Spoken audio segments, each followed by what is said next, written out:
Hi everyone, Stephen Aitchison here again with day 3 of 30 Days of Change. Today's topic is going to be about the questions we ask ourselves in our mind. And it's a big topic. Well, it's not a big topic, it's a very important topic. So what we're going to do is talk about the questions we ask ourselves. The questions we ask ourselves are really important. So let me know if you've ever asked yourself the question, why does this always happen to me? Why does that always happen to me? Why does he always talk about me? Or why does she always talk about me? Or why does everybody hate me? Or why can I never lose weight? Why can't I do this? Have you ever asked yourself that question? Where it's kind of, it's a nihilistic, where you just kind of, it makes you feel a bit down, but you always kind of ask that question. I'm just doing that myself there just now. So if you've ever asked the question, why does this always happen to me? Then you'll kind of know what I'm talking about. And all of us have done that at some stage in our life. I'm just going to take a wee drink here. I'm just trying to, I've got a dry mouth. I need my coffee. So if you've ever asked yourself that question, and we all have to be honest, then that is not a good question to ask yourself. And I'll tell you why. Because what your brain is doing when you ask yourself a question like that, why does this always happen to me? Or why can I never lose weight? Or why can I never find love? Or why can I not get a job I'm meant to have? If you ask yourself that question, what is happening is you're really asking yourself that question, but you're really asking your brain that question, and your brain kind of digs into your subconscious mind and it'll give you an answer. But it won't filter out the answer. It'll give you an honest answer. So if you ask yourself the question, why can I never lose weight? It'll come up with an honest answer. Your subconscious mind will say, because you're lazy, because you sit on the couch and watch TV, because you never do any exercise, because you overeat. And when it comes up with all these answers in your mind, you get pictures in your mind in the form of pictures and visualizations and stuff like that. It makes you feel even more depressed. It makes you feel kind of bad about yourself. So that's why it's not a good way to ask yourself those kind of questions. So your subconscious mind is really, really honest. They'll just say you're fat because you don't exercise. You sit on the couch, you eat potato chips all day, all night. You sit and watch TV all day. You never go out exercising. You never do this, you never do that.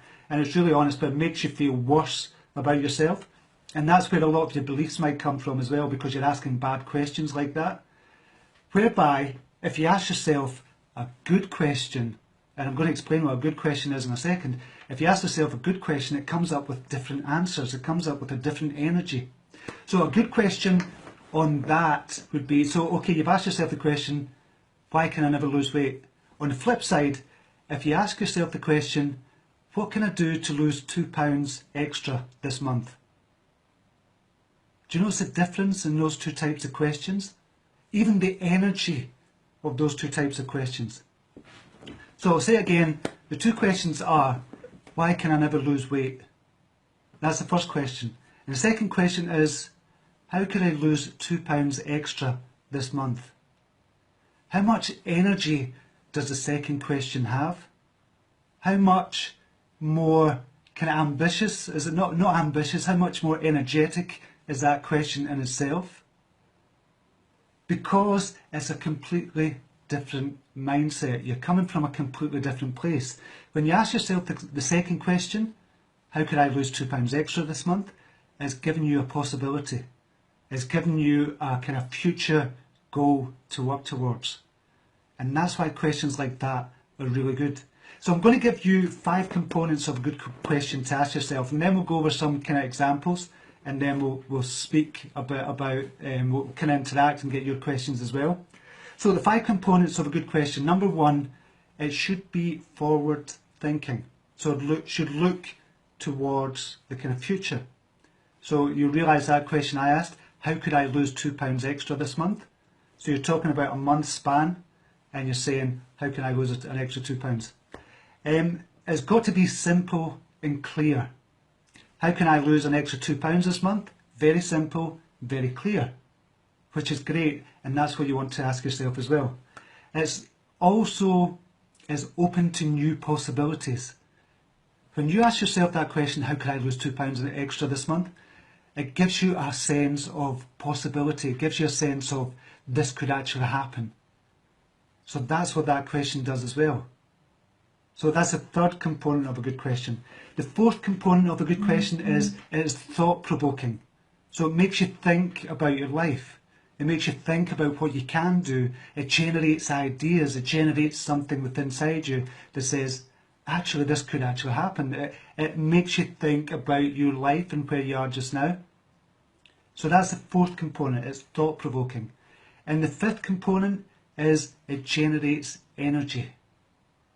So if you think about asking yourself the question, why can I never lose weight? There's no energy in that. There's nothing, there's nowhere to go, and it makes you kind of feel down. You can almost feel yourself kind of shrinking because you just feel down and you just go, it's never going to happen to me.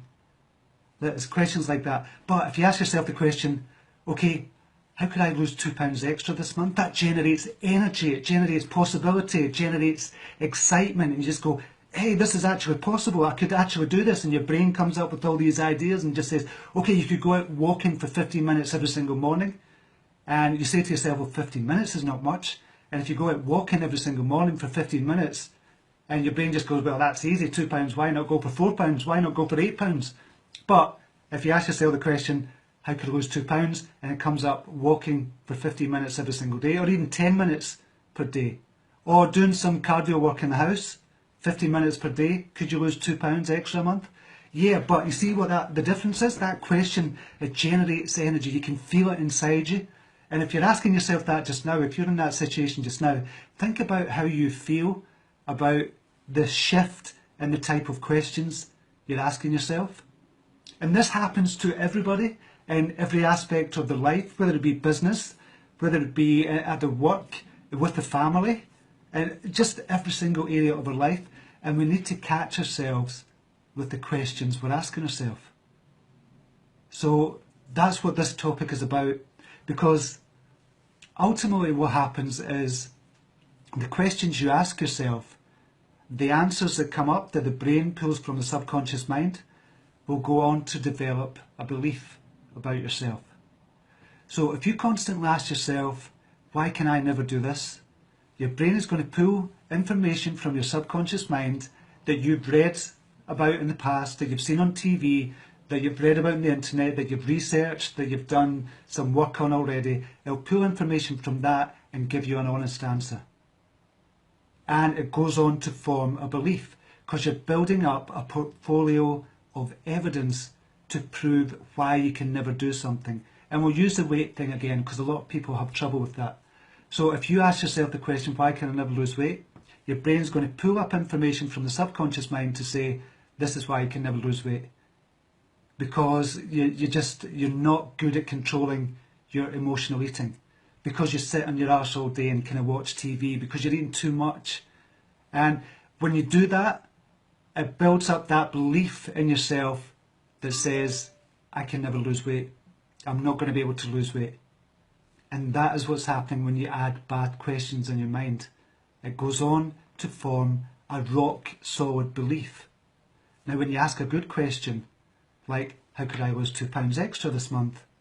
That rock solid belief, it starts to turn kind of molten almost, because you're questioning that belief, because you're getting excited about the possibilities. It's generating energy about what you could actually do, what you could actually achieve in your life.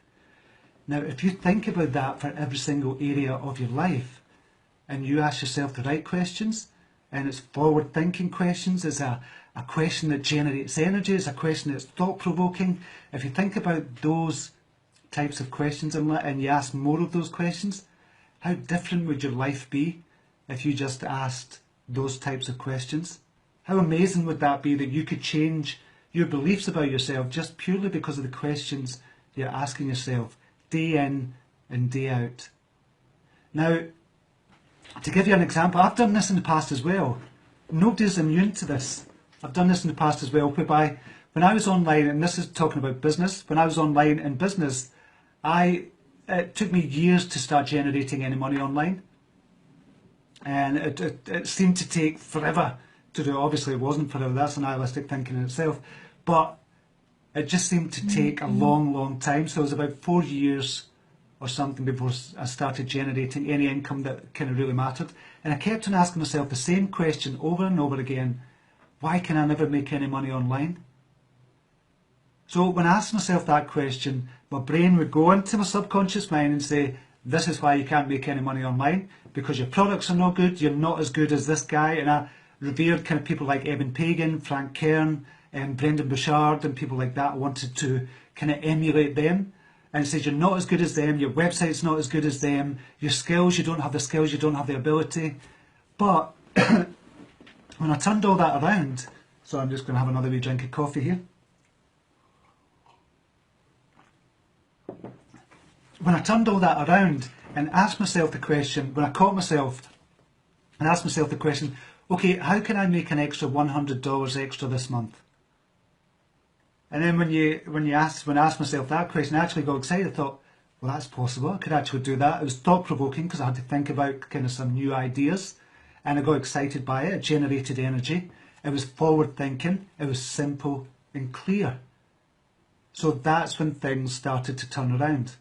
And that's when I started to form a new belief that I could do business online, I could make money online, I could actually help people as well. Because that was my real goal, to help as many people in the world as possible. But at the same time, I wanted to support myself and my family. And that's what I've been doing ever since. So when I turned that question around, how could I generate an extra $100 a month? And then that turned into, okay, how could I generate an extra $1,000 a month in order for me to be able to give up my full-time job? And then everything started to change, because I was generating all these ideas. I was buzzing with energy. I had all these ideas. My head was just going crazy. I've got this idea. I could do that. I could do that. I could do that. And then what you've got to do is just calm yourself down and just kind of center yourself and just focus on one thing at a time and just kind of go for it. And that's what happened to me, and it just turned my whole business around, because I asked a simple and clear question that was thought-provoking, it was forward-thinking, and it generated energy. And that's what I'm inviting you to do today for your life, in every aspect of your life just now. So it could be with relationships, it could be with your business, it could be with your goals in life, with your workplace that you do, anything that you're doing in the work, anything at all, with your personal development goals as well. Start asking questions, much better questions, and write down, and I'm going to send you a link after this video. I'll send you a link to, I've written a post called 34 thought-provoking questions, so I'll put it in the comments, a link to that I've done a blog post on. So hopefully it'll help you to think about these kind of thought-provoking questions and help you to change the way you talk to yourself. Because ultimately the conversations we have with ourselves are the most important conversations we'll ever have in our life, because it shapes what you do. It shapes your actions, it shapes your thoughts, it shapes your beliefs, and it shapes your values and principles, just like Mahatma Gandhi said in his quote as well. So that is the goal for today, for me to get you to think about the questions you're asking yourself in life. So I'm going to go over to the newsfeed just now and see if there's any questions. Somebody's asking, what's the picture behind me? That's by a guy called Cameron Gray. If you look up his artwork is just amazing. I love it. And my wife bought me that painting for, I think it was my birthday. No, it was as a gift, because I'd surpassed one of my goals. So she bought it as a gift, and I just love his work. I think it's Cameron Gray. Yeah, it is Cameron Gray. So check it. I'll give a link if you can't find it. Okay, any subconscious, if you're... Right, sorry, I've missed that question. So I'm going to have to start kind of from the bottom, so I'm sorry if I missed your question. Very helpful, thank you, Jackie. Tamara, have a wonderful day, you as well. Nora, great insights. Anybody got any questions on what we've been speaking about here today? Steve, I just want to take the time to say thank you. Sharon Morgan, thanks for that, Sharon. How can we leave the negative thoughts behind? Joanna, I missed your second name there, Joanna. How can you leave the negative thoughts behind? Well, if you think about how negative thoughts are generated, negative thoughts are generated, they perpetuate on each other. So what you do, you've got a kind of stem of a negative thought, and then that negative thought will feed another negative thought, so it's like the branches of a tree.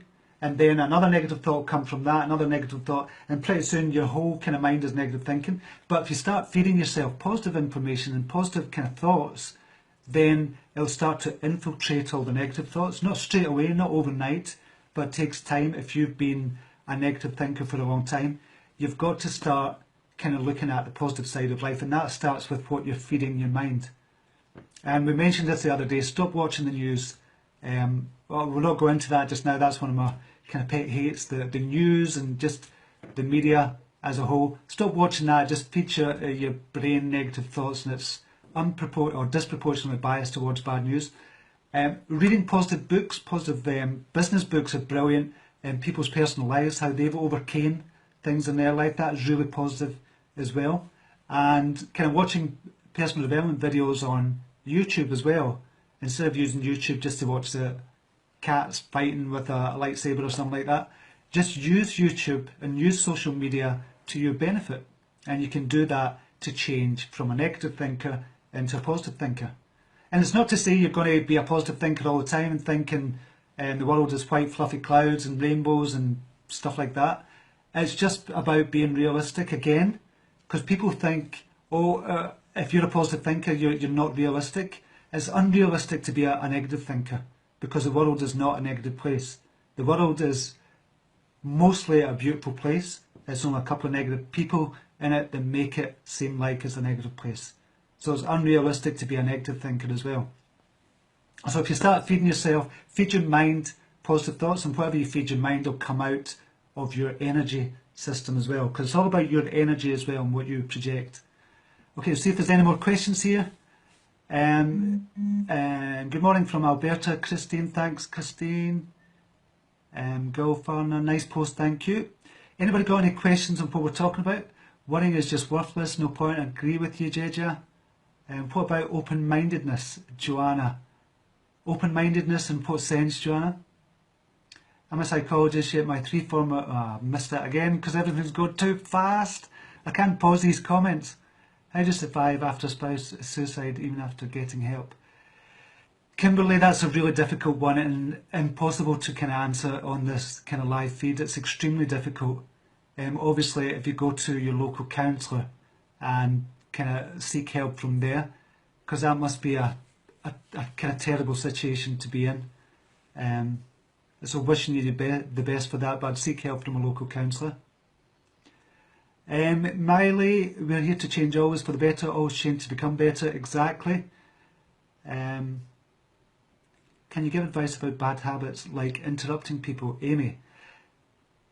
But interrupting people, I suppose that is a bad habit. If you deem it as a bad habit, it would be. Just catching yourself as you're doing it. So just be conscious when you're talking to people, because what happens when people interrupt people when they're talking, this is maybe a different topic, but what happens is you're thinking about yourself too much. It means you're not actively listening to the person. So whenever you interrupt somebody, you're always in your own head. You're never actually listening to them. So if you practice and you kind of search online for active listening, then you can learn the skills of active listening. And when you learn the skills of active listening, you'll stop interrupting people altogether, because you'll actually start to listen to them. If you're interrupting, it means you're inside your own head, and you're always thinking about the next question that you can ask, or you're always thinking about what you can bring to that conversation rather than thinking about what the other person is saying. So I hope that helps. Carol, pray. Thank you. This is great and an awesome resource for positive reformation. Thanks, Alex Heaney. Thanks for that. Yes, it is live, Arizo. Very live. Law of attraction, Jeja. Yes. Good advice. First time listening from Renata. Okay. Great learning, Steve. How do you stop repeating cycles? Jason Howard. I go from having money to no job and no money repeatedly. Self-sabotage, Jason. Because what you're doing, you're in the old kind of belief patterns that you've had before. So there's something inside you, and obviously I don't know your situation, so I can't go into it too deeply. But you're in a situation whereby you believe you can make money, and you start to make money, but then you believe you don't deserve it, so you go back to kind of where you were before. So it could be something like that. And that's what you'll find with a lot of kind of lottery millionaires. They win tens of millions of dollars or tens of millions of pounds, and then they're broke within the space of a year or two. because they have the old belief patterns within them that they don't deserve money, that they can't keep money, that they can't save money. So it's going back to those old belief patterns that they have, and that's why lottery winners, and the lottery, the people who run the lottery actually offer you counselling as well to help you deal with that, which I think is a brilliant idea. So if I'd won kind of £10 million, I think I would need counselling as well, just to pick myself up off the ground first of all. But I think I'd need counselling just to say, okay, you've got all this money, how do you deal with it? Because it's a totally different space in your head. So yeah, it's about thinking about your belief patterns, Jason, and you've obviously kind of got old belief patterns that are kind of still holding you back, so it's about looking at them. So I hope that helps. Right, okay, I'm just going to see if we've got any more questions here. Alan Ferrer, thank you, Steve, God bless you forever. Thank you, Alan, I really appreciate that. It's inspired us for your quotes. Thank you, Elisa. We'll try your thinking. Well, it's not really my thinking, this is all kind of out there as well. So I don't want you to change to my way of kind of thinking, but it's just kind of giving you advice that you can use. So it's just giving you tools, really. That's all I'm doing with these kind of live feeds. It's just giving you tools that you can use. And it's like any tools, you can use them if you want, or you can use other different types of tools. So that's kind of what I'm all about. I don't want you to change to my view of things, because it's not my view. It's just giving you some tools that you might be able to use in your life. How do you help the young ones? You lead by example. If you're looking to, when you're saying help the young ones, I don't know if you're talking about family or kind of young people in general, but it's leading by example. And you've always got to lead by example. You can't teach young ones by shouting at them or kind of telling them what to do. If you lead by example, they're going to copy you, because they're just kind of sponges. They soak up everything. So leading by example is the way to help kind of young people, especially young people in your family. How should I overcome negative people?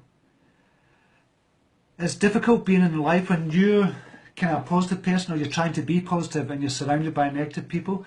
Obviously, limiting the time you spend with negative people is kind of one way to start. So sometimes you're not going to be able to drop negative people in your life altogether, because it might be your family, it might be your spouse or something like that. But if you always kind of stay positive and you counteract their negativity with a positive statement, then pretty soon the negative people in your life, unless it's your spouse or something, but the negative people in your kind of life they're not going to come to you with the negativity, because you know you're always going to counteract them with a positive kind of spin on what they're saying. So that's one way to deal with it, kind of limiting contact, or drop them altogether. Drop the negative people in your life altogether. If they're always being negative, I'm not saying if somebody's depressed and they've just kind of been depressed for the last couple of weeks or so, I'm not saying drop them from your life. That's just not what I'm saying at all. But if you've got somebody in your life who's always been negative and they thrive on negativity, drop them from your life. You don't need them in your life. And if they're hampering your kind of progress, why should you have them in your life if they've always been like that? And as I said, I'm not talking about somebody that's got kind of an illness or something, they've got depression or something like that. But I'm not advocating dropping them. That's a totally different situation. So that's one way. That's a lot of ways to kind of overcome negative people in your life. Fear of death. Any positives on death? Chris Seddon says he's got a fear of death. Any positives on death? Well, this is my personal opinion on death, Chris. I'm kind of looking forward to death. I don't want to kill myself or anything like that, but I think it's going to be an adventure. Depends on what your beliefs are on death, I suppose. So that's going to kind of either feed your fear of death, or it's going to make it a positive thing for you. Myself, I think it's going to be a great adventure. It's going to be the next adventure, and I'm quite looking forward to it. I don't want to rush it or anything. I'm just looking forward to seeing what happens when I do kind of eventually pass on. I want to see what the next stage is. So that might kind of sound a bit weird, but I'm looking forward to it. If you've got a fear of death, then you've got to look at what you fear about death itself. Is it about leaving people behind? Is it about you not being in this world and not being able to control it? Is it about control? So you've got to ask yourself those kind of questions as well. What is it about death that you actually fear? It might not be death itself, it's about the actual process of death as well. And that might be a big thing for a lot of people. and stay in the moment. Not dying to get there, Michelle Shelley. Yeah. And Dorothy Mendez Brooks, I believe death is not the end. I definitely don't believe it's the end. I think we're all made of energy, and that energy will go on to form part of the universal consciousness, or the collective consciousness, as Carl Jung kind of described it as. And I definitely believe in the kind of collective consciousness, and we can tap into that anytime just by kind of sitting quietly, kind of either meditating or trying to get into your subconscious minds, where you're just kind of sitting quietly and listening for answers, listening to the voice within. I definitely believe that we can tap into anybody's kind of consciousness, because we're all part of the same consciousness. Matey, I'm looking forward to moving into another life. I believe in life after death, Victoria Kelly. I think I've sparked another topic there altogether. Okay, I think I've covered the topic of the questions we ask ourselves and how you can change that. So I really do appreciate you being on today and kind of listening to day 3 of the 30 days of change. So until tomorrow, take care.